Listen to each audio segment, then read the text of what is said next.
Mr. Speaker, the Monetary Authority of Singapore Amendment Bill is complementary to the earlier Government Securities Debt Market and Investment Act, which was debated in this House late last year and on which I had previously spoken. The present bill introduces important institutional safeguards consistent with this government's overall approach of designating different accounts for distinct financial functions that are designed to inhibit the purchase of reverse management government securities, or RMGS, for the purposes of either monetizing government expenditures or financing fiscal deficits. It also embeds several related amendments to the Government Securities Act. As with the earlier legislation, the stipulations in this bill are largely technical in nature. The bill will allow the transfer of official foreign reserves, or OFRs, in excess of what is required by MAS for the conduct of monetary policy to the GIC for management. As long as we accept that the premise that such excess reserve accumulation is reasonable, then their transfer to management by GIC is likely to be sound and potentially more efficient. Mr. Speaker, I'm not opposed to this bill, but I will offer some brief comments and questions about several aspects of the bill proper, before moving on to question the premise that our present status quo for reserve accumulation is reasonable. MAS protocol currently adopts a threshold where OFRs in excess of 65% of GDP are regarded as excessive.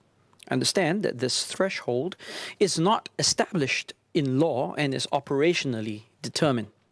Yet Clause 15A indicates a capped aggregate amount of 580 billion, which by Article 144A of the Constitution requires a parliamentary resolution to overturn. I'm not opposed to this, of course, but I'm left wondering why such a specific limit would need to be hard-coded into the letter of the law, since the functional use of RMGS purchases are, in any case, limited to reserve management purposes rather than fiscal expenditure.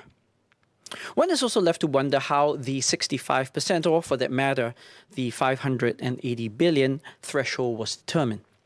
Would these two amounts be consistent at all times? After all, a 65% of GDP will continue to increase in absolute terms as the economy continues to grow, whereas the dollar amount would not. Would this mean a need for periodic revisions to the 580 billion? I would also add that since 2010, Singapore has been party to the Chiang Mai Initiative, while the Federal Reserve has also extended temporary dollar financial swap facilities to Singapore since the global financial crisis in 2008.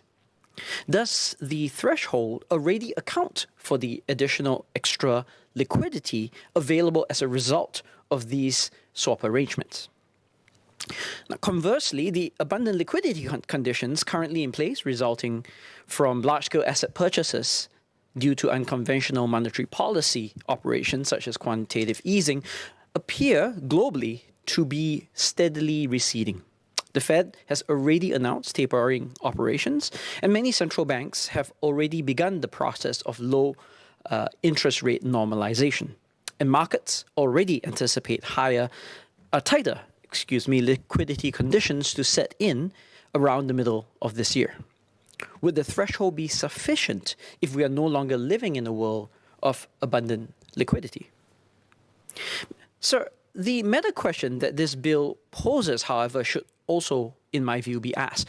Why are our foreign exchange rate reserves accumulating as rapidly as they are? The official reason furnished by MAS in its explanatory brief accompanying this bill is that appreciation pressure on the Singapore dollar is the result of, and I quote, positive net saving and persistent capital inflows arising from abundant liquidity in global financial markets. End quote. But this only begs the question of why we appear to be resisting such appreciation pressure, of which excess accumulation is but the consequence. The standard explanation that MAS is mandated to pursue an exchange rate policy aimed at mitigating the effects of excessive short-term volatility in the real economy. But minimizing short-term volatility does not by any means preclude a steady appreciation, or depreciation for that matter, over time. Mr. Speaker, emerging economies in the process of development exhibit exchange rates which, after correcting for inflation, tend to appreciate over time. This is especially the case for countries that have experienced rapid economic growth, as Singapore has since independence. Yet, remarkably, our real effective exchange rate, that is the average rate relative to our major trading partners, while waxing and waning over the decades, has remained remarkably close to the level that prevailed in 1970. While we were still a middle-income country, this may have been a viable development strategy. However, inasmuch as we remain an open economy reliant on competitive exports, we must not forget that there is also a flip side to such exchange rate undervaluation.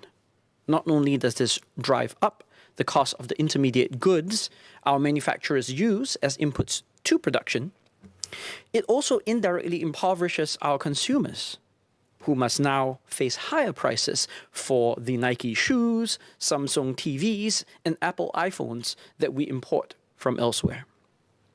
This is all the more so in the current macroeconomic environment. Singapore's headline inflation rate, as we discussed earlier on during question time, touched 3.8% in November, the highest in more than 8 years. And while now this should be unsurprising given how much of our goods and services are in fact imported. And as Minister of State Loh as well as Minister Indrani mentioned, global inflation is likely to remain elevated due to a mix of supply constraints, tight labor markets in certain segments, and heightened fuel prices. Indeed, both the MAS and MTI have themselves acknowledged that this state of affairs is, and I quote, likely to continue in the near term, end quote. I'm not, of course, the first to suggest that our real exchange rate may in fact be undervalued. In 2019, the US Treasury first placed Singapore on a watch list for currency manipulators, a position that it maintained in its latest iteration, released in April last year. Other observers, using more rigorous assessment criteria, have posited the same thing. I would at the very least urge additional introspection and research by MAS on whether there is, in fact, a potential undervaluation of the Singapore dollar, and to publish and share with the public the results of such research. If so, perhaps the government will consider whether a true gradual appreciation of the Singapore dollar, which would in turn indirectly mitigate much of the excess OFR problem that is a major motivation behind this bill, might eventually be warranted, especially for an economy at our current stage of development.